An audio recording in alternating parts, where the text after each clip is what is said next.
Hello, everyone, and welcome back to another episode of the Cup Duet Reviews. My name is Jillian Robinson. I am the Associate Artistic Producer here at Cup of Hemlock Theatre. And today I am joined by one of our co-artistic producers, Ryan Borochovitz. Ryan, it's been a while since we've done an episode together. How are you doing? Doing okay, Jill. How are you? I'm doing well. We've both been tackling strains of the cup, but in different episodes. So we're back. We're back together to discuss this production. And this production that we are discussing today is The Green Line, written and directed by Makram Ayache, and it is presented by In Arms Theatre Company and MENA Collective in association with Buddies in Bad Times and Factory Theatre. So this production is running at Buddies in Bad Times Theatre until October 4th, 2025. So grab your tickets. I'm excited to dive in, Ryan. Yeah, me too. Amazing. So before we dive into the episode proper, we will do our usual, the cup icebreaker. Ryan, what are you hydrating with today? I wouldn't call it hydrating necessarily, but in my The Cup, which is Nice. the show you are watching and or listening to right now, I have something very appropriate for this production, green tea. Nice. That's as close to relevant or thematic or on point as I could muster right now. Usually Amazing. sometimes my mug selections are like on theme for the show, but usually what's in them is not. So I'm like, haha, a green beverage for There the we green go. line. I came so prepared. How about you, Great. Jill? What's in your And, cup? and you got your caffeine going there. Okay, great. It is one drink, but it's kind of doing two things at a time. Hydration station, as always. Usually this little mason jar of mine just has water. This is water, but it's with some like gut belly helping powder. So it's just been a good kind of like flush out beverage. It's like a pomegranate flavor. So yeah, we're hydrating and we're cleaning the gut at the same time. Good flush. Right? Okay. So, Ryan, the green line, do you want to jump us into a synopsis? Okay, non-spoiler synopsis of the Green Line, Yes. and then we will get into spoilers after this. So the Green Line is a braided narrative, I think is the sort of verb to use here, about two queer love stories, both set in the same place, that being Beirut, but decades apart. The first one is set in 1978, and the other set in 2018. So our first love story in 1978 during the Lebanese Civil War, in which the city of Beirut was bifurcated by a line, the titular Green Line of the play, that separated East and West Beirut, one that had a predominantly Muslim population, the other with a predominantly Christian population. And it was called the Green Line, one, because that is just a term associated with militarized and demilitarized zones, but also because the natural foliage started to crop up on that line that made it literally green, as opposed to simply metaphorically. And the idea of existing on and crossing and traversing this line becomes very prominent throughout the story.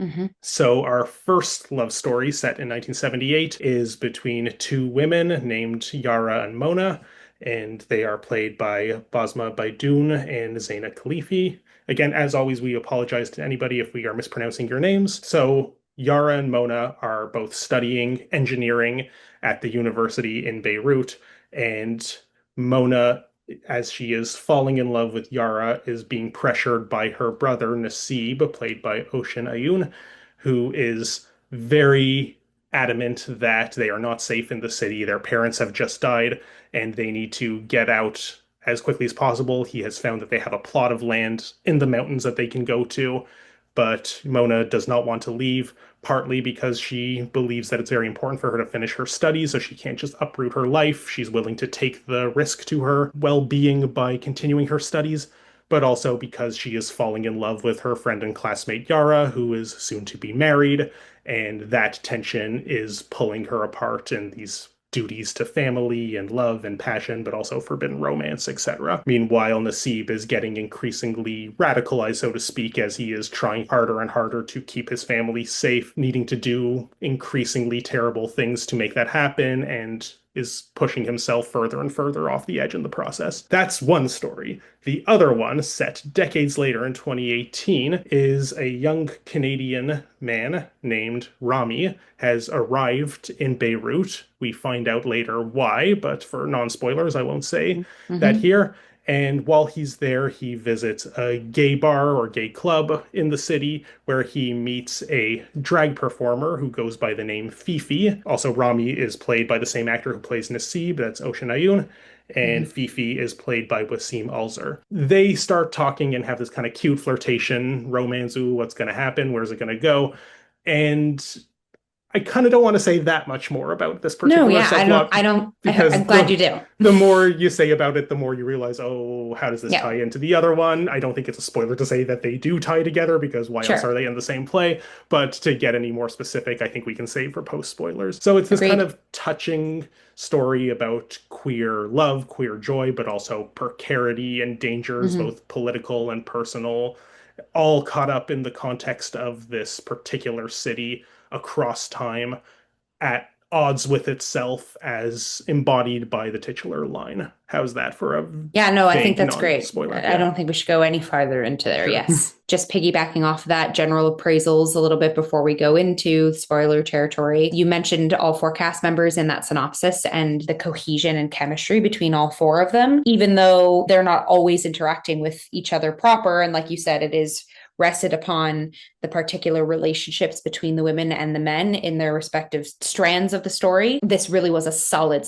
unit. The space, I love seeing shows in this space of buddies, the chamber space, because it's such a malleable space. Like you kind of forget we've talked about so many other shows in this space too, but proscenium style is how the show was presented, but just the set was, without being too spoilery, but it's kind of like this neutral square platform that was kind of rested upon some rubble. And then you have like just little pop-ins of scenic props or pieces like a chair to resemble like a house. You have the girls bringing in their school books when they're like studying at school or maybe like around school. Then the off of the platform, sort of on the ground, is kind of a bit more pedestrian, like we're either in the streets or we're in that nightclub that you were mentioning, like Fifi is does drag performing in. So it just was a beautiful sort of abstract scenic depiction of the story, but then just in that chamber space of buddies is beautiful. There's actually moments too where Yara sort of does like a walk around the perimeter of this Mhm. sort of balcony space that Yeah. you kind of forget that Buddies has. So I just kind of wanted to pepper in again. Thank you, Buddies, for having such a malleable space that really brings these stories to life in multi layers. Ryan, you and I have seen a lot of Makram's stuff, and this piece, like as playwright and direction, like was, in my opinion, phenomenal. Like such a great, strong, like you said, it is a braided piece, which we'll get into the specifics of that post spoiler. But I was really sitting on the edge of my seat through all of this because there's such a rich individuality to each of these characters. But then as you kind of coast along their stories and you see this connection and you see the journey and the impact of the journey, the poetry of each of their experiences was beautiful. And I was sobbing at the end. So tipping my hat to Makram and the whole team there. Do you have any other Yeah, things to well, add, Ryan, before since you we go in? since you bring up Makram's previous work, there's an interesting dialogue to be had between this piece and The Who's Belong to the Deer, which I Mm, believe he was his follow-up piece after this one premiered in Calgary prior to that. So even though this is, I think, the Toronto premiere of the Green Line, that the order in which they were written versus the order that Toronto audiences were introduced to them is kind of interesting and in flux there. The Who's mhm. Belong to the Deer also notably had that kind of braided, layered story of the present queer romance and the Garden of Eden mythology kind of story that was also happening in tandem. I feel like there might have even been a third one. It's been a number of years, and apologies if Yeah, I'm yeah. kind of trying to remember all the pieces. I said this to you at the time as we were like leaving the theater for that one all those years ago, and I've kind of repeated this quippy line to anyone who's brought up that play ever since. But my one sentence review of that show was I was really loving it until I very suddenly wasn't. Mm, And anyone who saw that show could probably guess what the moment was in which I had that turn. But it was the kind of play that I'm like, oh, if you had ended this like 5 minutes earlier, I would have been like, that's amazing. Everyone go see this. And then it just goes maybe 5 minutes too long, something very shocking and, in my opinion, not in a good or thematically coherent way happens that makes me think like, oh my God, what was that? And this play, thankfully. The Green Line did not suffer from that problem at No, all. yeah. But it kind of gave me some like apprehension about I think this is a very talented writer now making his directorial debut, I believe, with this work. But yeah, like, ooh, he's very talented, but also kind of like a mixed bag wild card. You don't know what you're going to get from him. So I think, yeah, this piece, super tight, super coherent, handles the different timelines and storylines very well, Hmm. very coherently. I feel like I've overused the word coherent, but that's kind of the vibe I'm getting. Yeah, That's the thing that I really kind of want to praise about this one. I agree. I was a lot of it. I was like, okay, I can kind of already like anticipate where this is going or how these two things are like maybe the specifics needed to be filled in, but like, okay, these are two things have to kind of come together, and you can already start predicting what it's going to be, minus like one or two little details. And yet, I still maybe I wasn't sobbing at the end, but I definitely got like misty in the eyes. It does pack that kind of emotional punch absolutely. Yeah. that I think, yeah, it's worth the journey to get to that ending. I don't Hmm. necessarily think it's perfect. There are maybe like little things that I'll pick at as we go, but it is further evidence in my mind that this is a very remarkable playwriting talent who I look forward to seeing what he does next. And I encourage people to check out this and his future works. Yeah, I think just to add, just in commentary to that before we jump into spoiler zone, I too put the pieces together as we went along, but I'm not going to lie, I definitely was a little bit slow to the game there, and I think that's why my emotional response was kind of like so ricocheted. It was like I was in on the game, and then I was like, oh my gosh, that, and oh my gosh, this, and oh my gosh, that. So I think Hmm. that's what caused my kind of overt emotion for it all, which is cool because I that reason why I mentioned this is again we're burying it right now, but this piece I think it has both ways. Like you can kind of pick things up and follow along as soon, or you can kind of get lost, like I said, in the individuality and in each relationship proper that wow, then you put the pieces together, you know. I feel like this piece has the power to kind of do both things, which is really cool. Like I feel like some pieces you can't really be operating for your audiences in both those ways. So again, tipping the hat there. Okay, cool. Should we get into the spoiler zone? Sure, let's do the spoiler zone on the other Yeah, so side of we're the gonna, line. yes, we are gonna do a little cinder block spoiler shield. Like I said, with the scenic design, basically there was like the square raised platform on a bed of rubble, and there were cinder blocks present sort of on the perimeter or on the platform proper. So Ryan and I thought a cinder block spoiler shield is the choice there. So we are in that zone now. Where do you want to Let's, start? Yeah, yeah, I know. Okay, so should we just instantly let the cat out of the bag of yeah, what sure. everything is? Go Okay, for it. so I'll pick up a sort of like a post synopsis of Ryan. So he Sure. set me up there. So we have the relationship happening in the 70s between Yara and Mona and Nasib are siblings. They end up deciding to move to the mountains where their deceased parents had like a plot of land for them. And Yara ends up getting married, but then ends up running back to Mona and declaring her love for her and basically decides to help them move to the mountains. But the girls have sort of on the side decided once they get there, they're going to run away together and start their lives anew elsewhere. Their true love is expressed, and that's sort of the game plan for them. So the three of them are off to the mountains, and they get to the Green Line, and Nasib asks them to get out of the car and basically finds out that there's rumors that the girls are more to each other than just friends. He takes out a gun and points it at Mona, and then Flash points it at Yara and kills Yara, and then tells Mona to go back into the city. And that sort of ends their relationship there. As far as we know, Mona went back to the city, Nasib went to the mountains, and Yara is deceased, and Mona is literally left as rubble on the ground. Her heart is ripped out. Then we go back to the other story that Brian mapped out in 2018, Rami and Fifi, who we find Fifi's name outside of drag is Zidane. And so Rami and Zidane have this sort of relationship. They kind of spend the night together. Rami admits that he is there. It's the night of his father's funeral. And we find out that his father is Nazib. This is all connected, which we haven't mentioned yet, but through a necklace that has a phoenix. So back in the 70s, Mona wears this phoenix necklace, and there's a lot of, again, the poetic imagery of having wings to fly away, having the courage, like the symbol of the phoenix is a very resonant piece. And also Rising Fifi in from the 20, ashes. exactly. Fifi in 2018, their first drag costume is a phoenix. Okay. So that's just like something that is simmering throughout this whole piece. Rami, yeah, explains that his father has passed away. We find out that his father is Nasib. And then we also find out that Zidane has been to the apartment of Mona and Nasib, because the apartment in now 2018 is called Yara's Garden, and it is a safe haven and sanctuary for the LGBTQ plus individuals in Beirut. And we find out that is because Mona stayed in the apartment and created that space for queer individuals.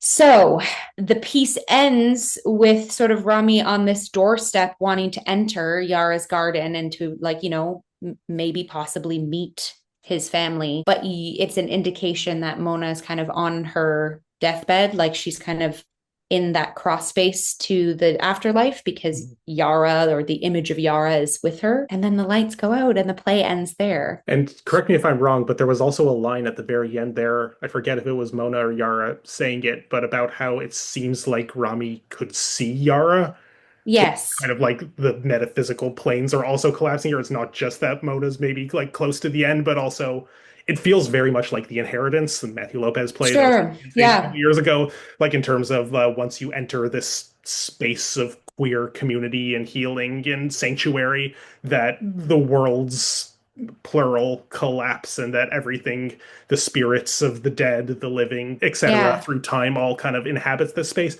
less directly than it is in that show, Yes. where that happens at the end of play one, and then the whole second play is kind of very much about that. Yeah. But yeah, it's very poignant image, the misty eyes, the sobbing, of course. But Yeah.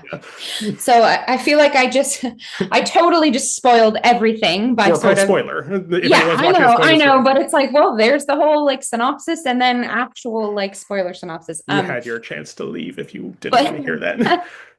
but just piggybacking off of that and just diving into a theme that's kind of obvious, but I just want to state it out because I think the text does this, and I think the presentation of the text does this. The precision of duality that Makram put into this piece is stunning, because obviously, like, there's the green line, which is splitting Beirut in half, like you said, the Muslim and Christian communities at unease with each other. You have the two storylines that are navigating each other.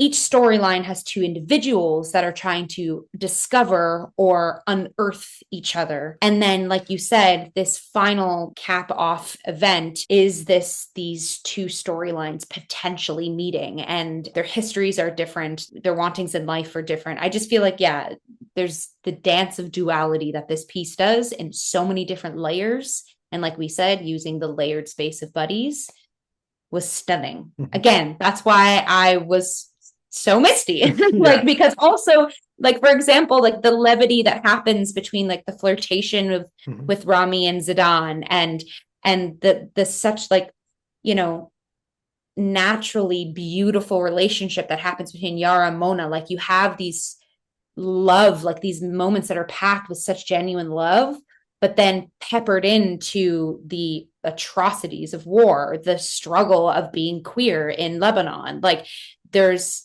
the dance of like levity and depth was there across the board too. Right.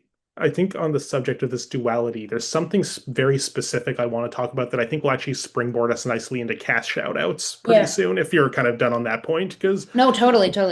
Because I want to talk specifically about Ocean Aoun's performance as Nasib and Rami, because he's the Right. only person in this four-member cast who plays two characters. We have the Fifi Zidane, that's just one person who takes on a drag persona, but this is the one character who traverses both of these timelines and is a distinctly different person when he's in one versus the other. Something that I think is so fascinating about this particular performance is that when we first see him on stage, he is Rami, and we're in 2018, and we have like a little prologue that Mona and Yara kind of narrate to the audience that's in 1978, but then we go straight to 2018, and the first time we see Ocean's performance, he is Rami. And Mm-hmm. then the next scene after that, we're back in 1978. It probably is made clear in the surtitle screens. But if you kind of don't catch that, it's maybe not immediately clear because we haven't really established what are these two timelines yet by this point. That when Rami becomes Nasib in that first scene transition,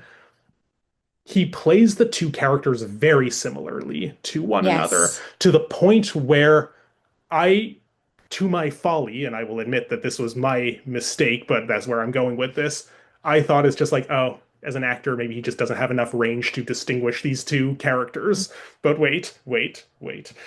Because I thought, like, yeah, he's these two characters. If it wasn't for like the proper name that Mona says to him as like his sister, being like, Nasib, what's going on? But that also, because it's also interesting that like in this collapsing of time that he like has a drink with Fifi, or like that previous scene ends with Fifi being like, let's get a drink or something, and then he comes home drunk. Or Nasib come Yes. home drunk to him. So it's very easy to miss almost that these Yeah. were two different Hmm. people. Like the dramaturgy is kind of forcing this connection. And because in neither his physicality nor his vocality, he's not really distinguishing these two characters yet. So you hear her referring to him as Nasib as opposed to Rami, but you might just be like, oh, was Rami lying about his name? Like if you Yeah, didn't right. catch the Yeah. it's That was me at yeah, first. it almost was me, but then I remember, no, wait, 1978, that Hmm. can't Hmm. be Hmm. him. So, like, I pieced it together quickly, but I'm like, this is a recipe for confusion, like, Mm. in a way that I kind of was, in my mind, blaming on the actor at first. At first. Sure. But then his performance was very fascinating. The way that Nasib, as he got increasingly hostile and radicalized, for lack of a better word, it was very gradual, but you see this character changing, like who he is as a person changing. Whereas Rami doesn't change. Rami, Mm. everything we see of him, I think, is in like a single night, possibly, or maybe two nights. He goes through like his emotional highs and lows, but like he's the same kind of person the whole time. So then, as the play's going on, and we're going back and forth between these two timelines and these two different characters that this performer is playing, it's very clear when he's being Rami and when he's being Nasib in a way that it Mm. wasn't in at least that first scene or the first couple scenes.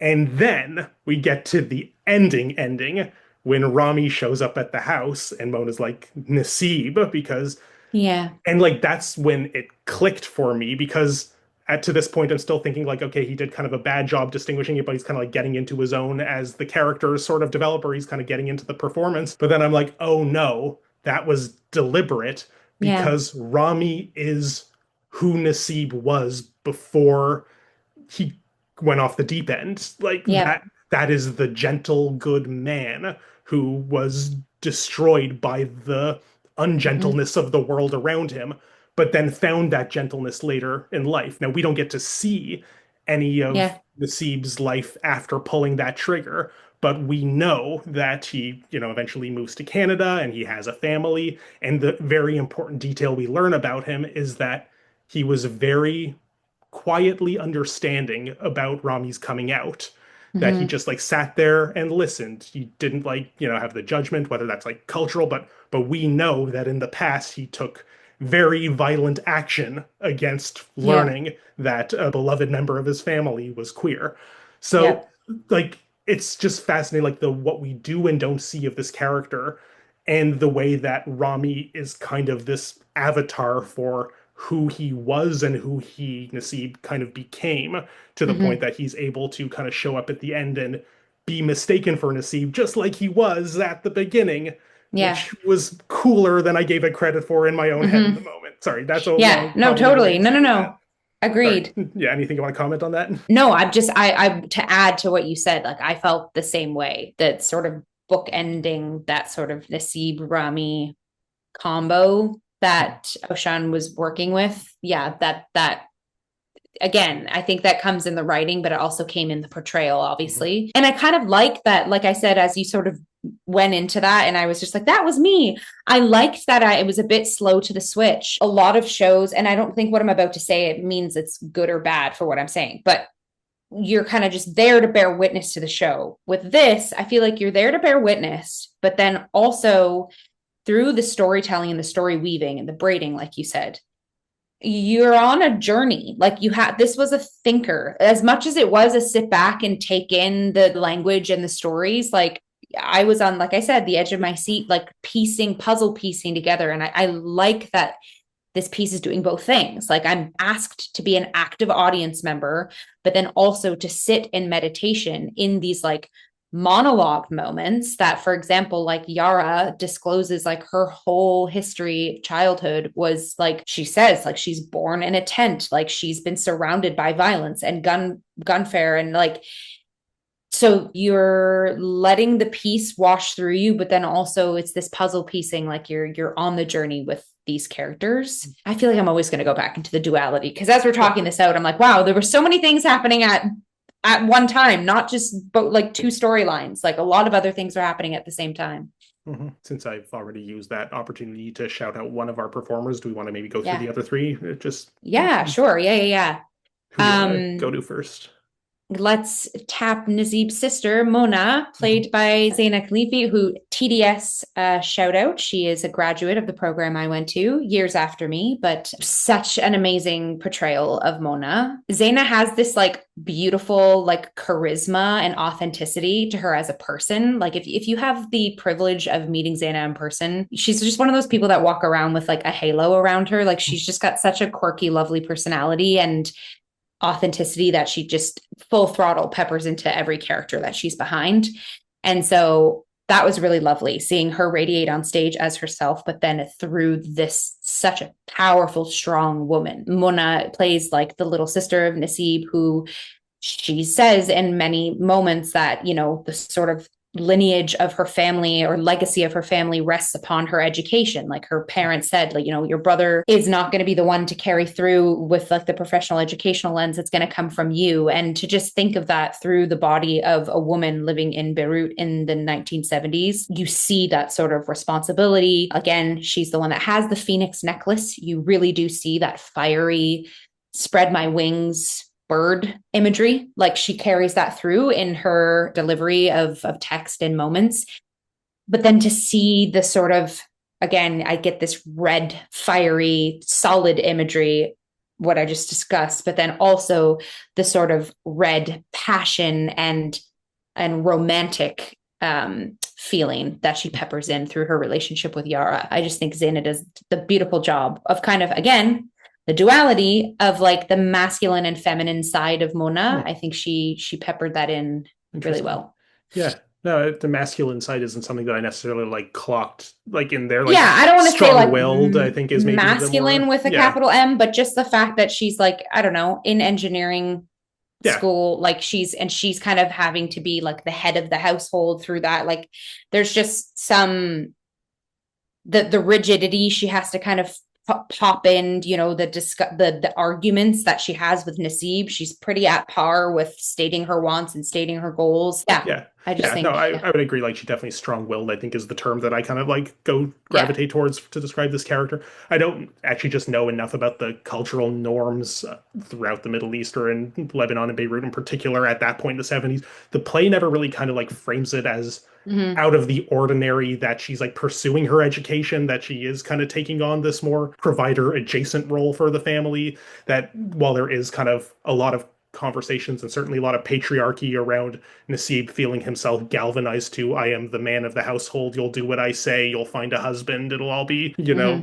okay once you do the kind of woman's role. But it never seems that the problem is that she's pursuing her education or that she's kind of sticks to her own principles as much as it is that like you're crazy for wanting to stay here, it's too dangerous, we need to leave.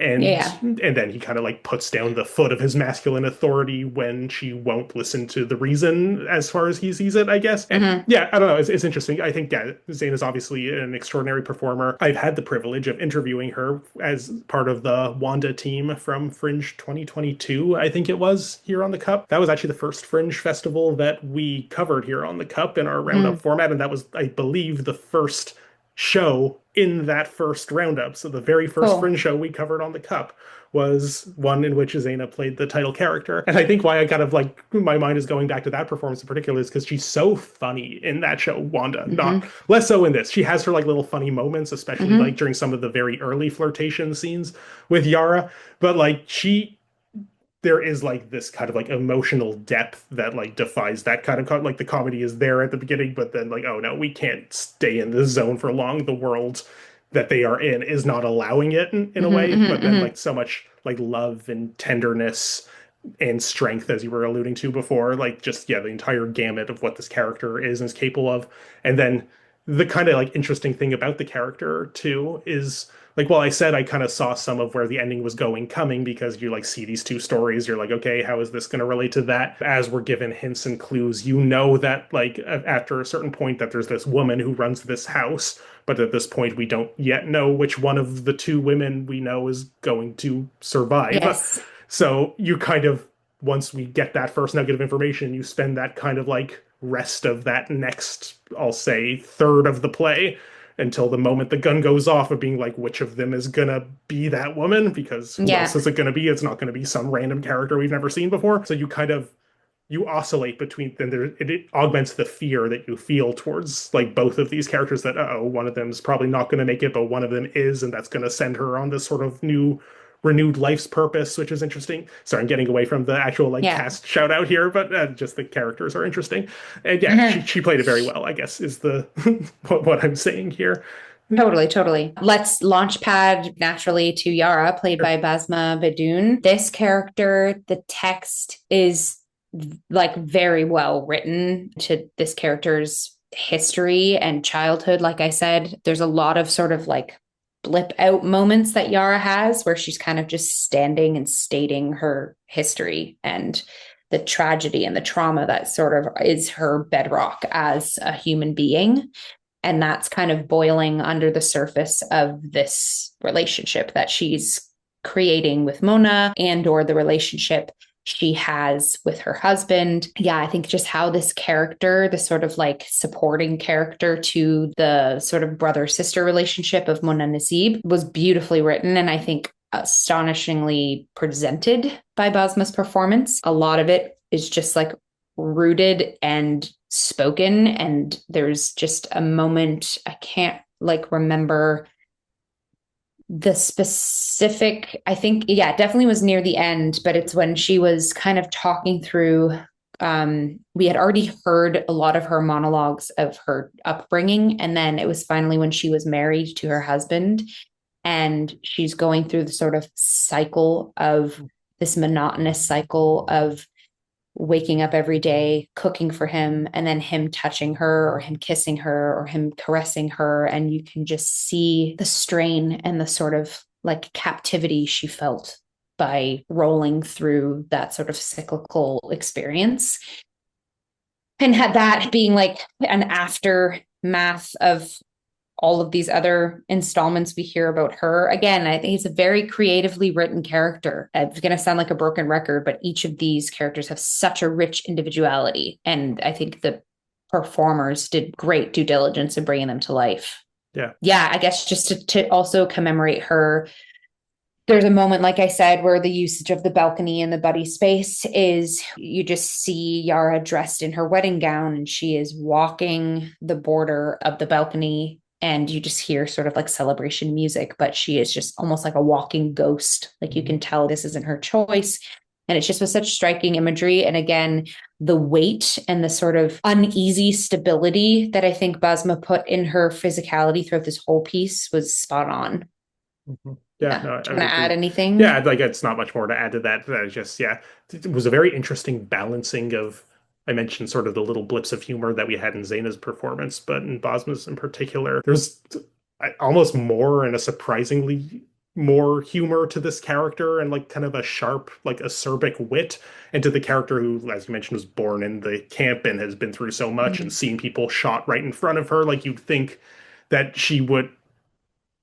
she, the character, and by extension, the performer, would exhibit more like outward manifestation of trauma. But, and we could maybe argue that the wit is a bit of like a defense mechanism for that. But it's also like she's been through it all. She kind of just doesn't have any fucks left to give Yeah. until Yeah. Mona gives her a reason to give more fucks. And then that love kind of gives her a renewed purpose in that way. There is a kind of an interesting way that she's kind of just blasé about it. Like when they have to lock down the school because of the shooting, like she's just Mona, who's never like experienced anything like this before, is bouncing around the room freaking out, and Yara's just like, yeah, it's okay, chill. What are we gonna do? There's literally nothing. Just like chill. Come on, breathe with me. But also Yep. like making fun of her. And like there's the way that Bosma's performance really like balanced these two elements of the character, and then let one of them completely strip away once that love became so central to the Yeah. character arc, I think was very well handled. Yeah, One great. And left. then let's round out. Yeah, Wasim Elzer, who plays Fifi and Zidane.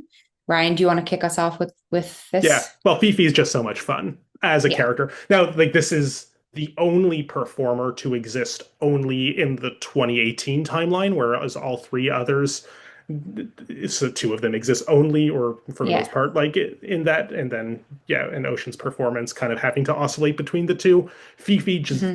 is pure contemporary, and Hmm. and it lives in a very different time in terms of like queer tolerance. Not that it's necessarily like completely improved and still has to exist on the fringes of society in this way, but speaking of people who have no fucks left to give, Fifi, I think there even was like a specific line that he says about that, or whether or not that, I feel like Yeah. it was still Wall kind of in the camp armor of the Fifi persona before taking off the makeup and becoming Zidane Hmm. in that way. But yeah, this is just a really like fun drag race-esque humor that I see this kind of character exhibiting, but then still finds like an emotional heart there, especially when we learn more about his coming out, his going to the Yara's Hmm. garden house, and we get kind of that backstory.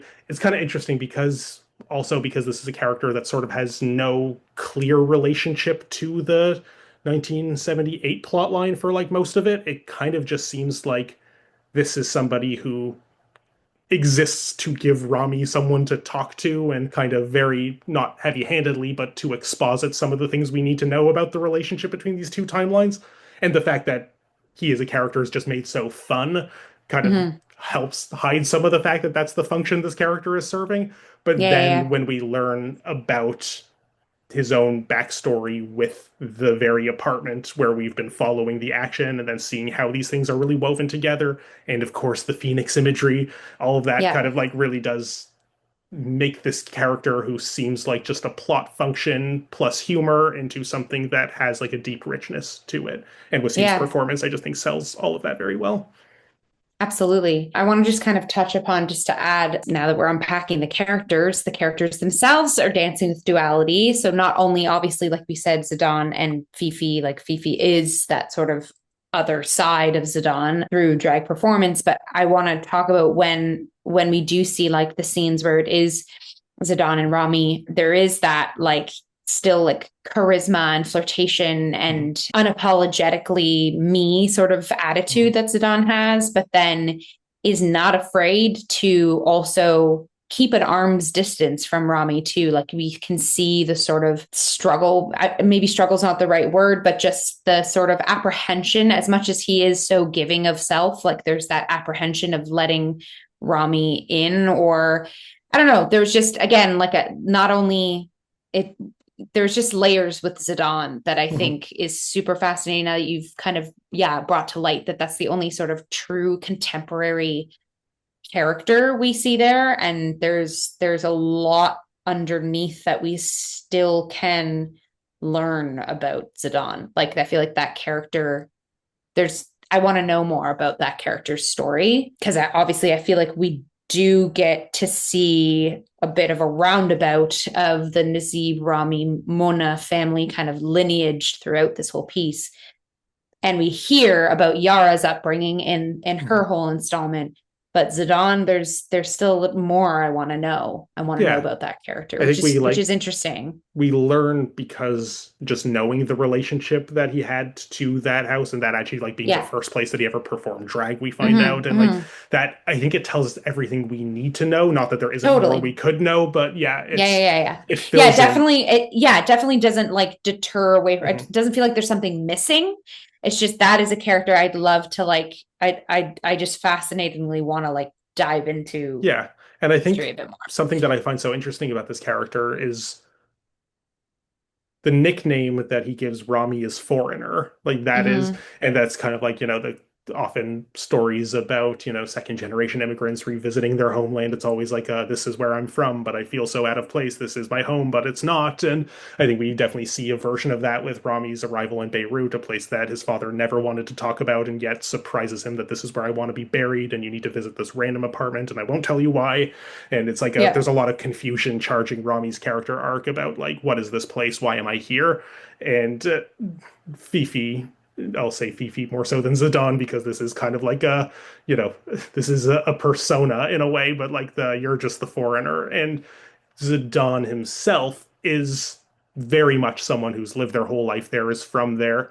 He's the kind Mhm. of person that maybe Rami would have been if Nasib had never left Beirut and if he had Maybe, grown up yeah. there. But like we can only like infer or imagine or speculate upon something like that. But yeah, I guess the what I'd like to know more about this character is less about his past and more just like what is the future between the relationship between Zidane and Rami? Like, is Yeah, there yeah, yeah. more to this? Like, is Rami going to stay in Beirut and are they going to continue being a couple? Like, is Yeah. because the play ends on a very sort of like sudden note that is charged with possibility of who knows what could happen here. Like, it really does leave a lot of these things open.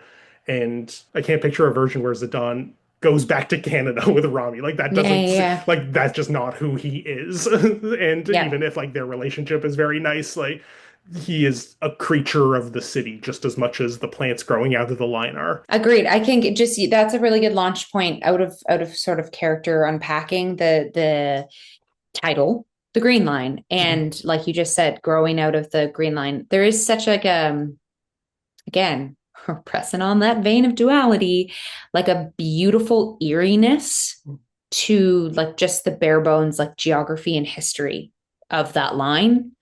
Like this border that is dividing and marks a sort of clear division of tyranny, basically, line that sort of represents if you cross, you like literally you potentially die. Mhm. But the line itself is sort of harboring new, fresh life. Mhm. And again, through this story braiding, which I love, that's a term that we've used, and the sort of almost touch of that, and almost the characters kind of we don't know if they're going to cross. There is that bit of that liminal space that I feel like the geography of the green line represents. Like there is this liminal patch of green, fresh life, possibility, nature versus man-made destruction. Again, like the vegetation coming up again, this like vibrant green. Essentially, this tiny little space of new, fresh life is also, in my opinion, like with the phrase of Yara's garden, like I see that safe place being kind of like outside these walls. There's hatred, there's discrimination, there's quite possibly gunfare or bombing, but inside Yara's house, like the beauty and the blossoming of individuals was able to happen, right? Mhm. And inside that line, the blossoming of vegetation, again, it's this like beautiful, eerie pause of life amidst opposing worlds. Mhm. Does that kind of make sense? Like, No, I, it does. Yeah, and yeah. it's interesting, like because this is it's I don't know. There's been a lot of like interesting stuff about the politics of borders. I guess is kind of like Mm-hmm, obviously it's mm-hmm, in the air right now. Did you see mm-hmm. earlier this year? It was at Crow's Trident Moon, which is about the partition of India and Pakistan. I did Um, not get a chance to see yeah, that. because that's Yeah. also just like a play that very potently like the first image we see is this kind of like lightning bolt of a line dividing the stage, and that's sort of Mm-hmm. representing this border and the violence of which side of the border you are on and what it means to quite literally tear a city or a nation in half and thinking it's the solution that you just put the people who hate each other on opposite sides of the lines and everything will be okay. But, it's obviously not so simple. And the violence erupts in the jagged borders of this border. I think the kind of interesting thing, and like this, I think is just like factually true of the history that I will admit I'm certainly no expert on this region and this period to know like the actual like facticity of all of this. But like I think it's also just interesting that this potent image of the vegetation growing out of this man-made border because it's not like it's almost like the natural world is obeying this man-made distinction as opposed to Mm, transgressing it. mm. Because like the green line as a military term becomes literally green because the vegetation just starts cropping up in that space. You want to? I There's want more I to, could say, okay, but please, sorry. no, You no, could go say, but I say want your to thing first. add, it's kind of like a different interpretation, but piggybacking off of that. Or Say your maybe thing, you're and going then to, we'll come back to where I'm going with it. Yeah. because I think what you said is like, it's like how you said it was the nature is obeying this man made line. And I actually want to, again, maybe flip it and say, like, the nature is disobeying or this punching through something that is supposed to be rigid. It's sort of defying because yeah, it's defying the lineage, like But does it not the continue border. marking that border, like nature It itself? marks it, but I think again, I think there's something we can dive deeper into of it's forced to be on that border, but it's not diminishing, like you just said, it's growing out of the border. So it's forced to be there, but it's not diminishing its quality. It's loud and proudly being this stark, bright green, blossoming Mhm. border. And I just want to kind of pepper in that unpacking of it because I think that kind of goes into sort of the, like, for example, like the Yara's garden, or like I said, the individuality of all of these humans. Mhm. They're not afraid to smudge out what's kind of been mapped out for them. Like Yara's not afraid to yell back at Nasib and say what she wants. Nasib isn't afraid to put his foot down and blast it. So I don't know. I'm picking up what you're saying about this growing out. You have Zidane is not afraid to wipe off his makeup and show both sides of himself. Yara is not afraid to, you know, marry her husband, but then leave her husband. There's just these punch out growing out of things. I sorry, I'm going Yeah. on a bit of a tangent Well, here, but it's interesting. Like I'm hearing everything you're saying. I guess there's a lot of duality in this play, as we've been mm-hmm, attesting to in this conversation, but I think there's different types of duality that exist within it, and some are violent and others are not. I guess mm-hmm, I would say that this balkanizing a city and trying to put the warring factions on different sides of it, like that is a violent rupture mm-hmm, that this, I think the beauty of the foliage that kind of emerges from it is still adorning that violent division in a way, maybe mm. like creating something beautiful over top it, but not undoing it. It is making that No, no, line yeah, yeah. more visible. Whereas then, like you say, Zidane wiping off his makeup, there's duality in this individual. It reminds me a lot now that I'm thinking about it of Hedwig and the Angry Inch, which is Mm-hmm, very mm-hmm. much set around the Berlin Wall and that kind of Yep. also similarly a city divided in two and that bifurcation and using that as an allegory for transness, but in the 90s when things are a little iffier than they are today in terms of what that even means, but it's also very beautiful and I love that show so much. Yeah, you really do. But but that's a tangent altogether. But huh. Yeah, I'm just trying to think where I was going with that before I got sidetracked by remembering, oh yeah, it's kind of like that other thing. But yeah, like I guess these violent divisions is interesting. Like I actually like while I was on the streetcar coming home from the play, I kind of like looked up on Wikipedia, so take all this with a grain of salt, but like as a geopolitical distinction, the Green Line, I believe, was dissolved in 1990 as a kind of like marking of the end of this very long civil Mm, war that the nation of Lebanon experienced. So by the time that Rami arrives in the city, the green line is gone. Now, whether or not that mm, entirely means, I don't know if the play kind of signposts this specifically, if like the actual vegetation itself is removed once that is no longer a border that is marking the difference between these two halves once it gets reunified into one city.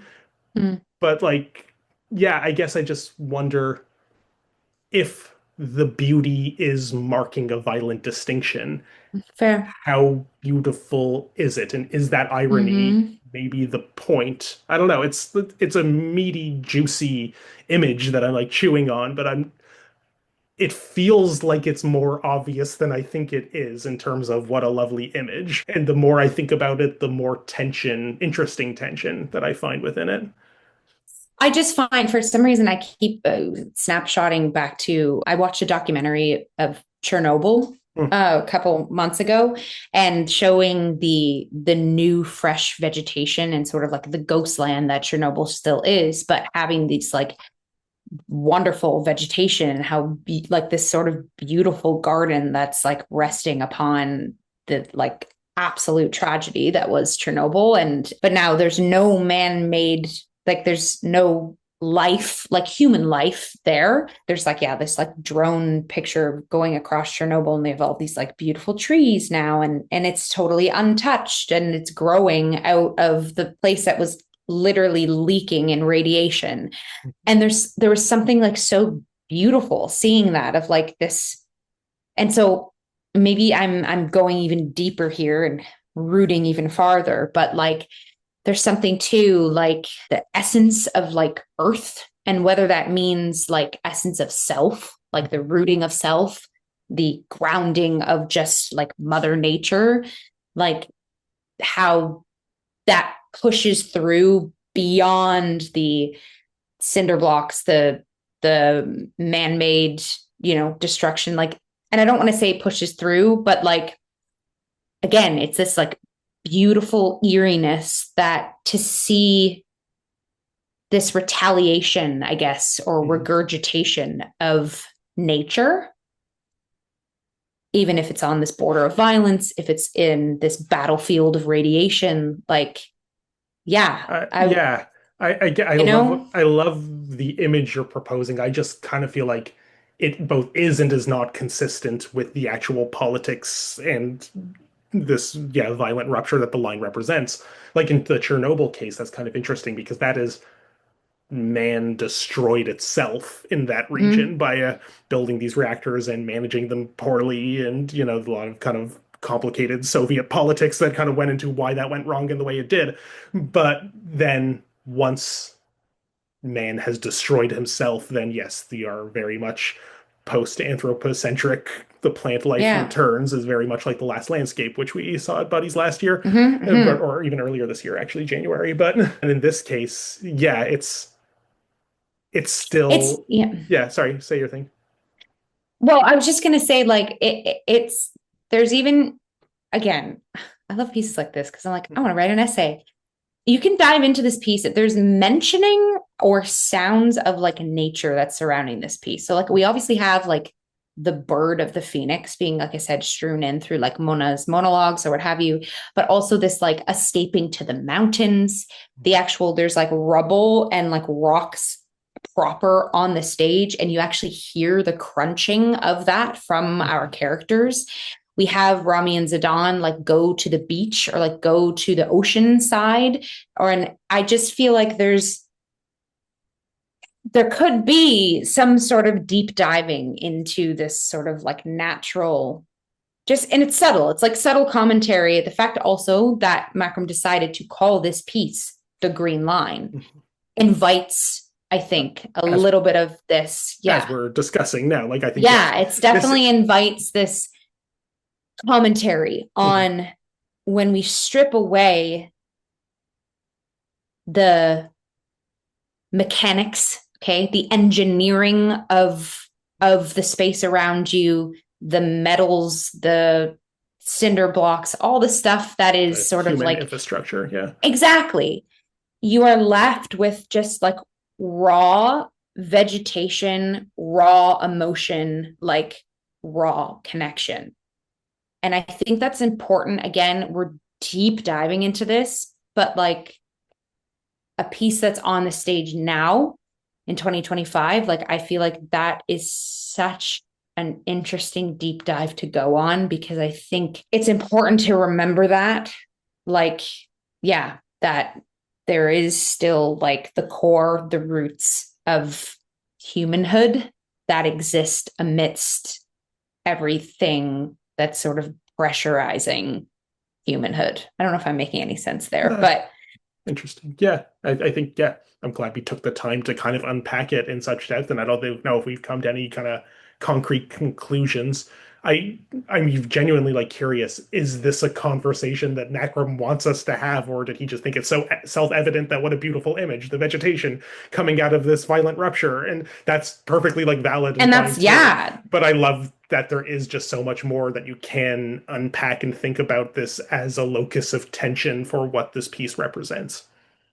yeah, 1000%. And definitely as we're unpacking it even more, the sound of the rubble, the pop out of the nature, even like the very earthy tones that show up in our costuming, which, you know, shout out to all the other production heads that we haven't really touched upon yet, but we've gone a thematic deep dive for sure. But the costuming is like brilliantly sort of like taupe or like earthy tones Mhm. that are kind of a reflection of what I'm trying to kind of work through. And then even like the lighting, I guess now that I'm in theatricality here, or like theatrical mechanism here of like some of the lighting choices. Like there's a poignant moment where Mona's standing on a chair and there's a spotlight behind her. It almost looks like sun's rays, or like Mhm. showcasing those like phoenix wings. Yeah, I think like lighting choices kind of pay homage to this sort of nature imagery I'm unpacking. Maybe that's a side combo, like deep dive. Like you said, I don't even know if Makram would have expected us to go in there, but There's a lot to say about this there show. really is. Any kind of last thoughts before we sign off that you want to address?